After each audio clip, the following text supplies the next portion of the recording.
This is how they transport their queen?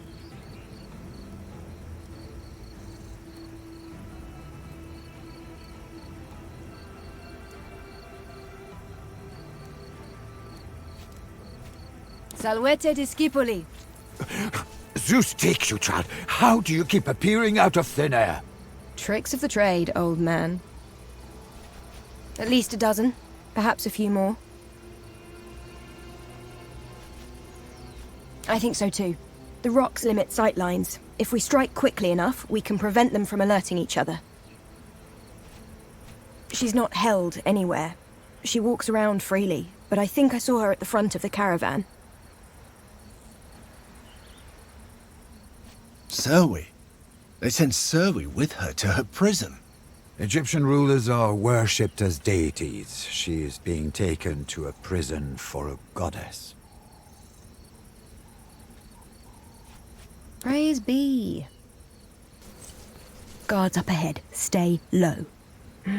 We could easily take a few of them out before they even know we're here. What do you say?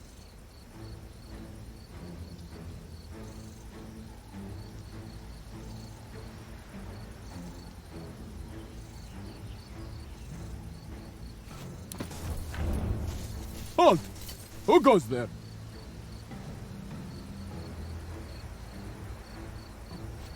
You don't look better. Show me these gifts you have brought.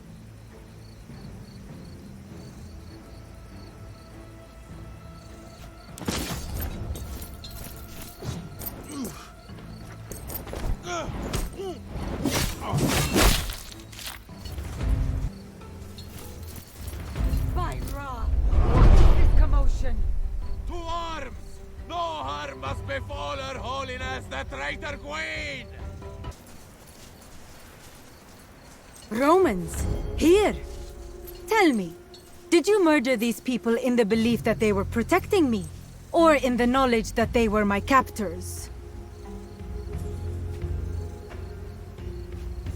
And he introduces himself first. Courage and manners. An uncommon combination. From whom are you saving me?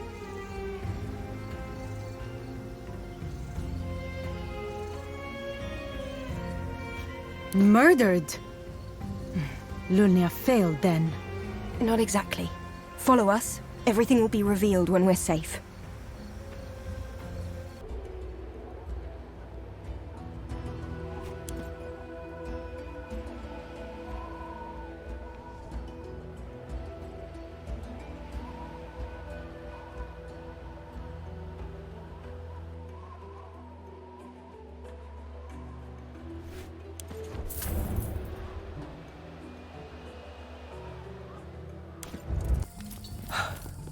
Dominus Lucullus was always kind to me.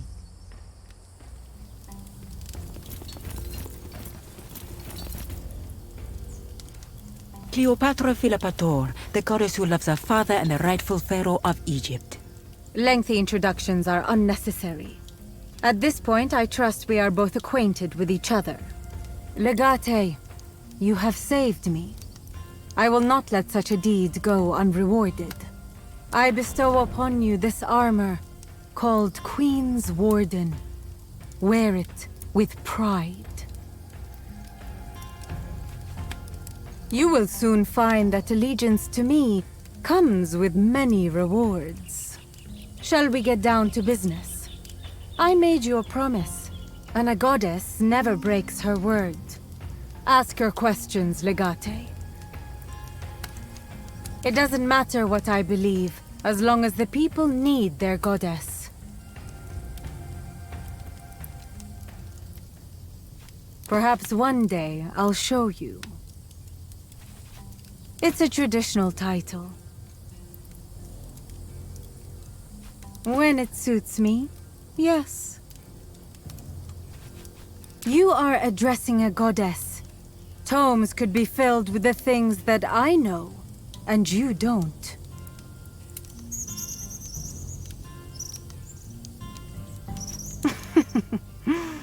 You strike me as a very well-read man.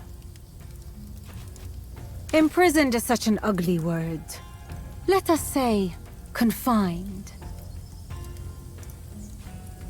Some people just can't perceive beauty. That's why he confined me. You share a lot with Ptolemy, Roman.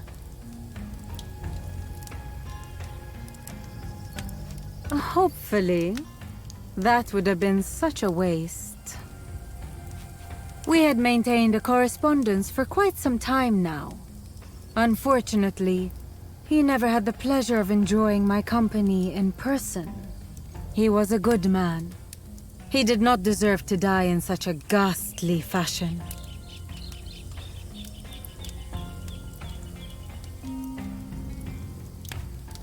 On the contrary, I think, in the end, we all get what we deserve. Time to get to the point. No more foreplay. My husband, Ptolemy Theos Philopater, is collaborating with a Roman bureaucrat called Lurco. I believe you are familiar with him. The exact nature of their collaboration is unknown to me. My bet is on something financial in nature. Something big. Whatever this collaboration is about, it must be illegal by Roman law. I believe the proconsul got wind of it and attempted to enlist my help in hopes of acquiring evidence. Tragically, Vitellius Lorco's spies got a hold of the missive he sent. Needless to say, neither Lorco nor my husband was happy about this development. I knew it. That is possible, but unlikely. After all, killing a Roman proconsul is equal to declaring war on Rome. Lurco profited from the current arrangement. There is no reason for him to start a war. He hated the proconsul. Be that as it may, I don't think he is stupid enough to start a war for petty, personal reasons. Lurco is a smart man with a plan. Ptolemy is a stupid man with wealth and power. I offer a simple proposal instead. I become the sole pharaoh and give my husband to you on a platter, with Vitellius Lorco as garnishing. All I need is your support. With your help, we can reconquer Egypt together and bring peace to my people.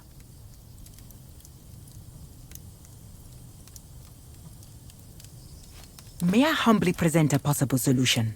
You may. You could simply recruit soldiers from Nazomenes itself. My people were fond of the proconsul, and although they are severely fractured into countless independent tribes, they may want to unite under one strong banner.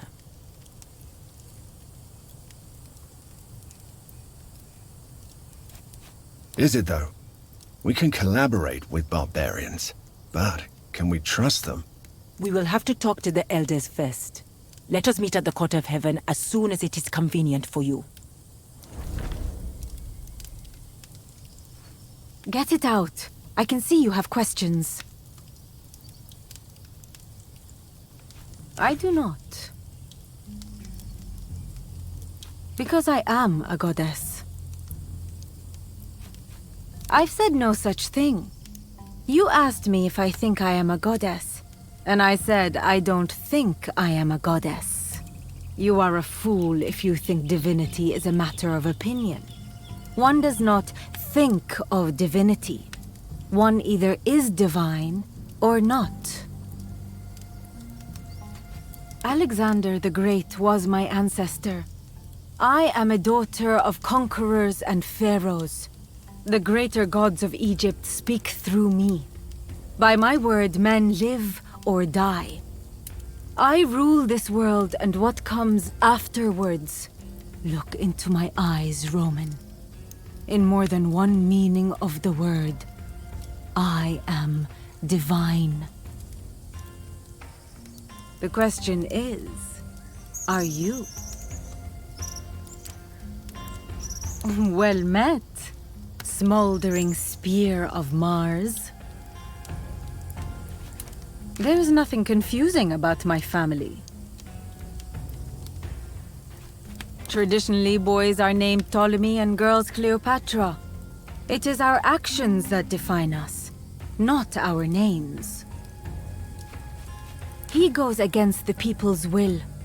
My family is deeply entrenched in their traditions. They are in communion with gods, but not the people. My brother actually wants to replace the old gods. That is as foolish as trying to replace the people. I will give them what they want, and what they need. Of course we will win, because it is my will.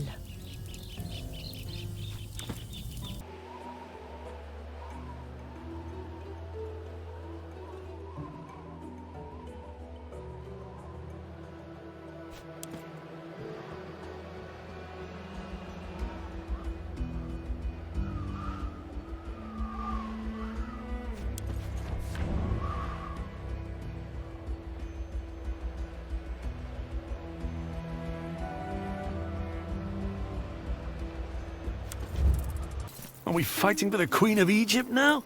I don't understand. It's just an alliance, right? We have a common enemy. But why do we need her? That kind of question is way above my pay grade. Go ask the legatus.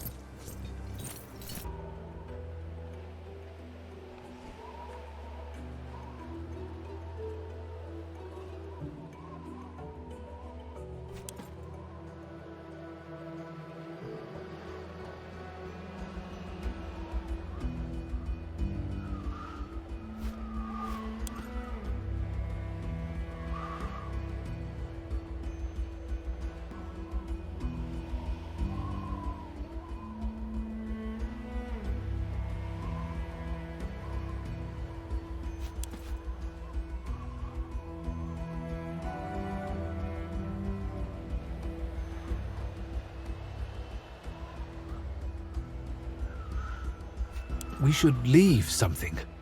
We are travelers, are we not? Superstitious nonsense.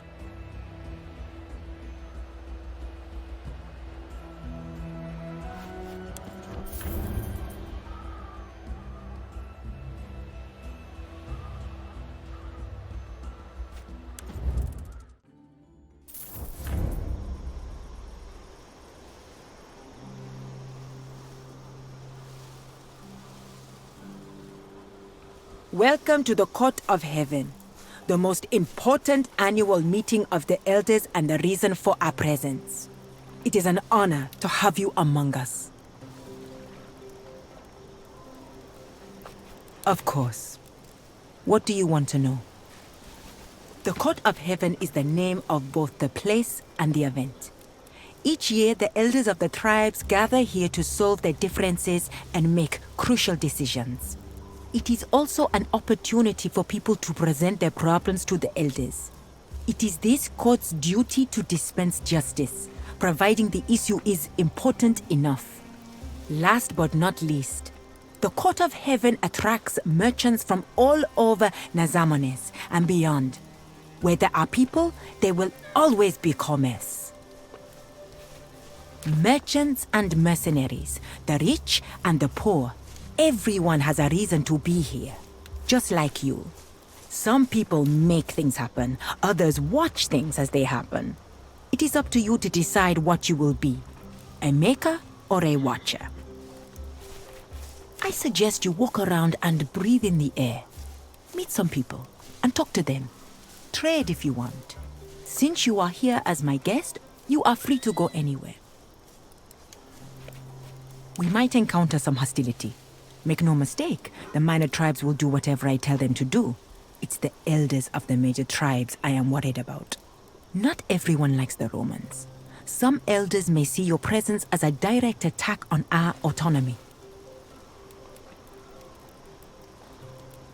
Do not speak unless spoken to. Try to be respectful and diplomatic. In a way, this is our Senate. All will be fine if we don't offend anyone. Isil and Mador are the most respected elders among us. Convincing them both would be a significant diplomatic victory. Udad may get in our way, but you never know with him. And then there's young Womaksan, who's always hot-blooded. As far as his influence goes, Udad is on par with Medor. Except he is more of a traditionalist. He prays to his ancestors 2 times a day, dawn and dusk, hoping they would answer his questions. We believe our dead ancestors watch over us. That's why we pray to them. A young man trying to impress his elders? Always a dangerous thing. He is renowned for his prowess in combat, but his diplomatic ability leaves much to be desired. A man after my own heart. I believe we shall.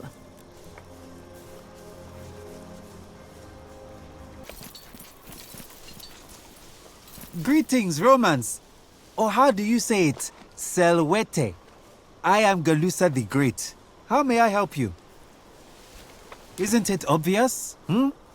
Not only am I incredibly handsome, but I also sell the best wares in the land. I would like to think of myself as a purveyor of uncommon delicacies. My pursuit for said uncommon delicacies is relentless. It makes my less capable colleagues envious. Here and there, in this profession, you get to travel all around the world. Procuring items is a form of art. I can find you anything you are looking for, given enough time or resources, of course. Everything you can see in my stalls. The most peculiar spices, and obviously, the best sewi Nazamones has to offer. What do you need? Ah, the moment I saw you, I knew what kind of connoisseur you are. Unfortunately, that sewa is not for sale. That birthmark. By Zeus and Pythagoras. My sister. Finally, I found you, sister. Restrain your sewas, Roman. I told you, that sewa is not for sale. Another customer wants to purchase her and already made a portion of the payment. The sky is gone from her eyes. What did they do to her? Magister, I don't know what I should do. What do I say? Salve, sister. Why are you silent? Do you not recognize me? The Sewa who speaks out of 10 gets punished. I am not supposed to talk to you. She doesn't recognize me, Legate. Look at her. She's afraid of talking. They tortured her. They blinded her. I do not know what kind of trick this is, but I have no brothers. Please let go. Your insistence will be bad for me. Are you not listening? I have already received a payment from someone. She's not for sale. What do you want to do, Discipule? Your actions will determine the kind of man you are. Finding her was once the purpose of my life, Magister. I am not leaving without her. Do something, Legate, or I will.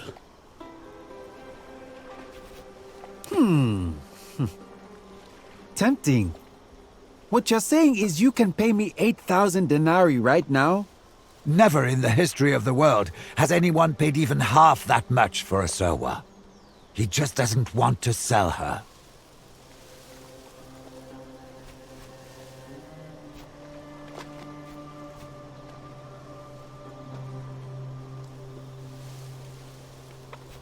I see. You drive a hard bargain. Deal. Selling blind Sewi is always difficult. Take her. Thank you, my friend. You can't even guess how much that means to me. I shall find a way to repay you. I would.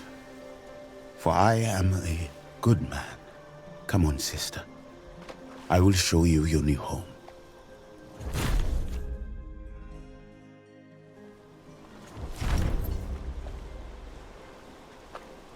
Buy a sweet wine for one you love.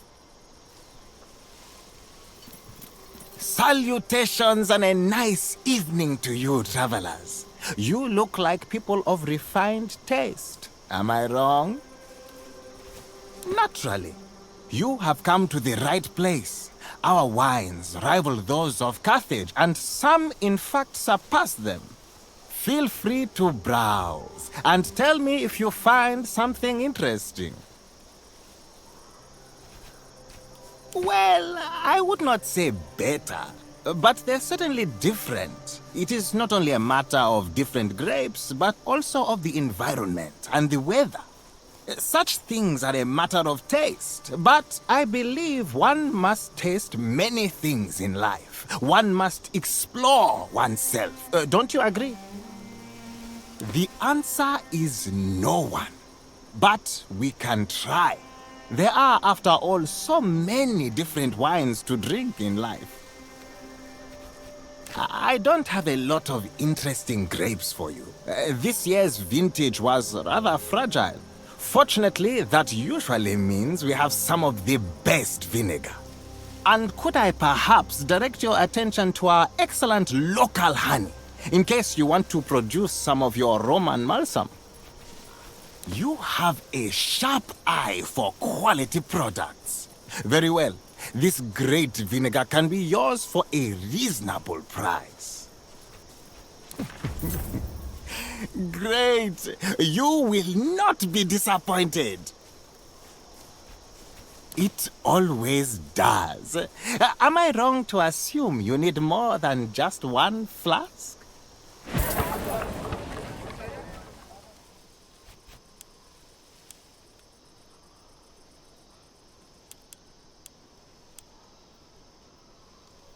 Your order shall be delivered as soon as possible. They are up to no good at all, these rumors. I have tools and parts of weapons. Walking around in all that armor. Lower your voice, lest your stupid drivel is overheard.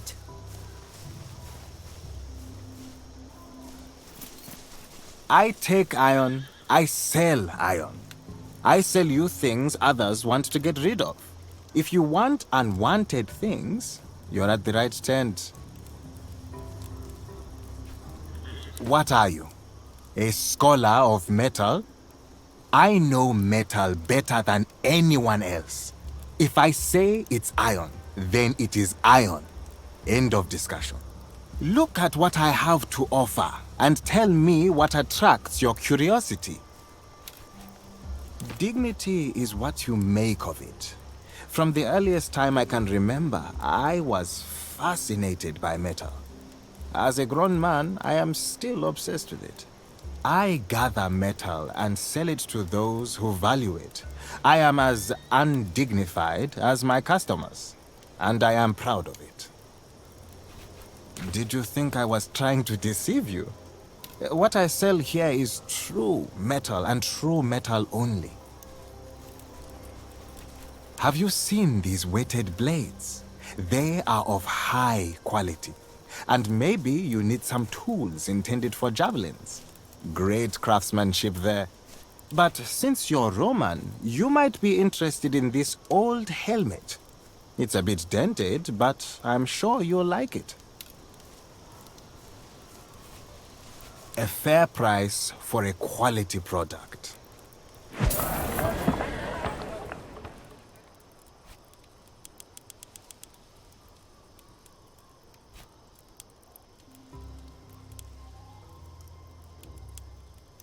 A good decision. Anything else? This is by far the largest council gathering I have ever attended.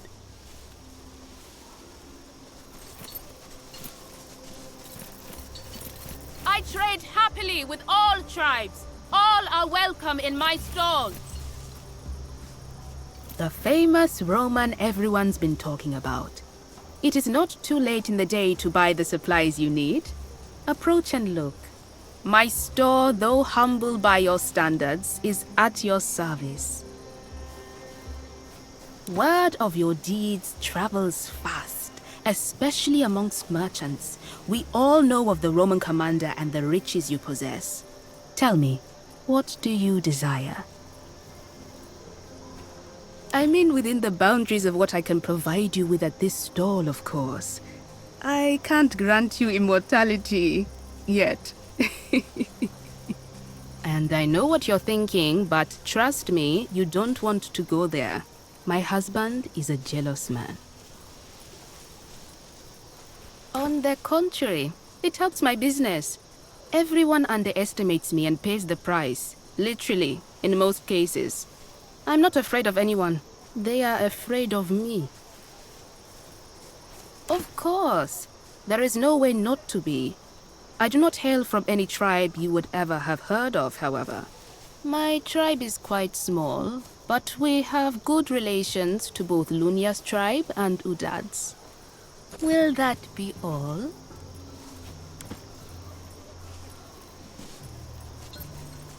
There is no way we can compensate for that. Ask him if he would accept 20 jugs of Carthaginian wine instead. Settle for no more than 30.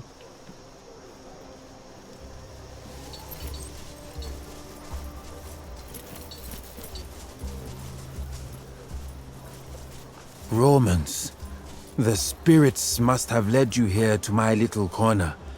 How fortuitous. I need a little bit of your time and your guidance. Would you be willing to extend your helping hand? That is precisely why I need you.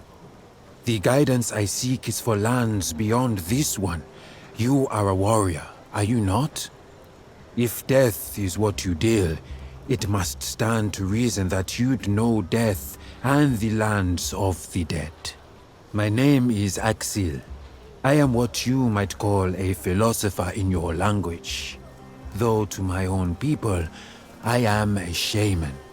My life's work is to study and explore the many lands beyond death and how they vary from culture to culture. Well, that is one of the questions I am trying to explore. Is it truly based on what we believe, or where we are born, or to whom? I myself am inherently fascinated by the idea of these different afterlives. But when I finish this book, I hope it will serve as a kind of travel guide.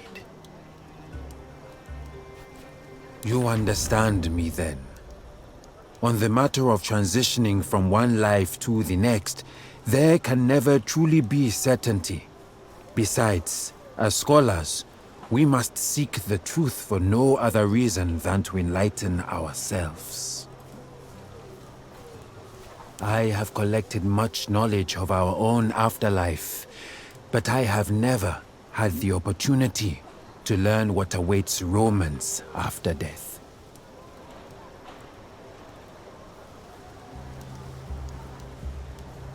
Precisely. I have interviewed several scholars on the subject of the afterlife, but those were all of Africa. It is my theory that one's afterlife depends on the gods one believes in. I simply want to know about what kind of afterlife Roman gods provide. I'll need more than that. I'll need detailed descriptions. You have the look of a trustworthy individual, and I know Romans are proud of their virtues. Is it not so? I may later enlist the help of another Roman who would prove you wrong and reveal that you have deceived me. In that case, I would at least know what part of the afterlife Romans like to lie about. First, walk me through the typical journey of the deceased according to your culture. Imagine you are dead. What happens then?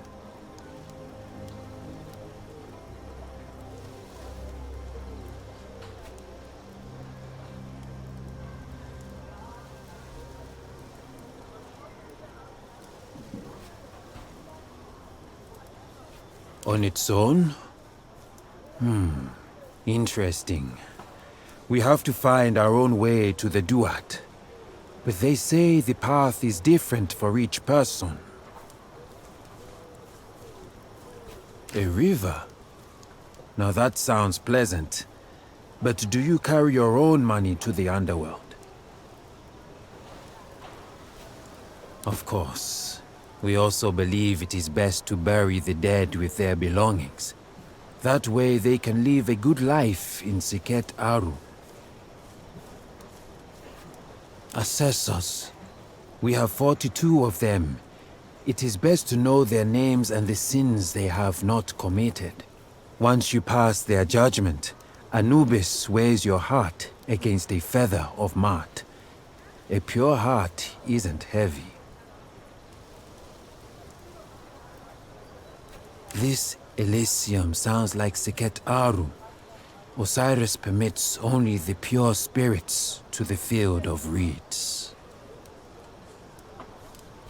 I highly doubt that. That would certainly make my task easier, though. You are right, of course. But I have an idea. Look. This weed is called cat's eye. They say it will bring you to the land of the dead temporarily. It would be great if you'd try it and tell me what you saw there.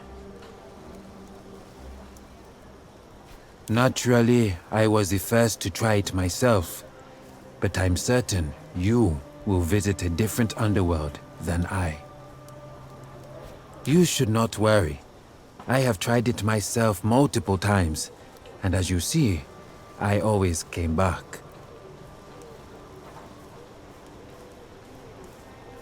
You are right.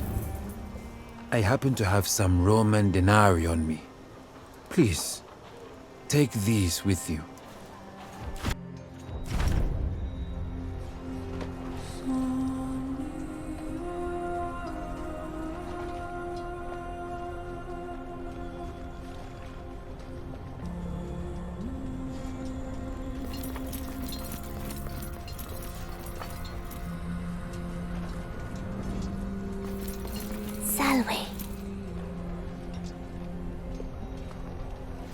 I am a cat.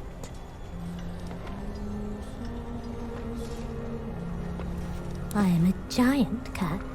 Again, something you can deduce based on observation alone. I am you. You were, exactly one lifetime ago. But you are not a very good cat. Cats have to live through 9 lives. We die and then we are reborn.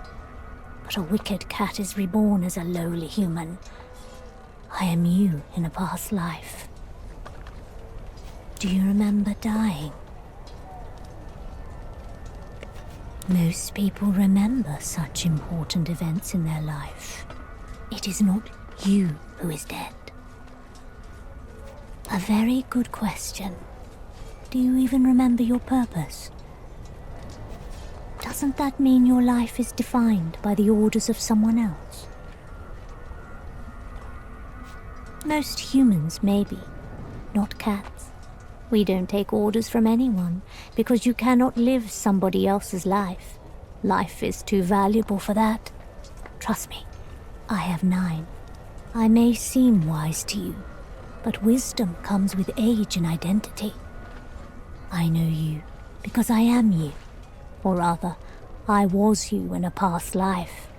I do not enjoy life as a human. But you can save me by leading a good life and not causing pain. Only then will we be reborn as a cat.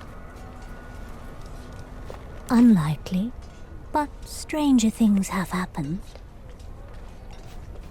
But you do. In pursuing your ambitions, you hurt those in your path. You must ask yourself if it's all worth it. And when that's done, you will lie around all day and enjoy life. You can do that now. Cats do it every day. The only way you can stop hurting people is to leave the land of the living. You may stay here if you want, and trade places with me. That way I will be reborn as a cat, and you will be a good man. I know, this is all very confusing for you, but let me make it simpler. I shall present you with 2 doors. One of them leads to the Elysium of Reeds, the other back to the court of heaven. Think about it. Figure out which one feels right, and go where your heart leads you.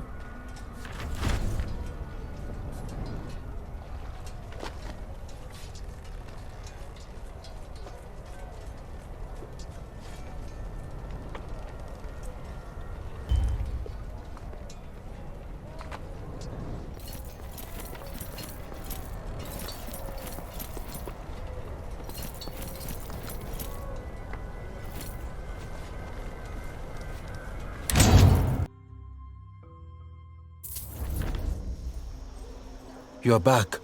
Quickly, tell me what you saw before the visions fade.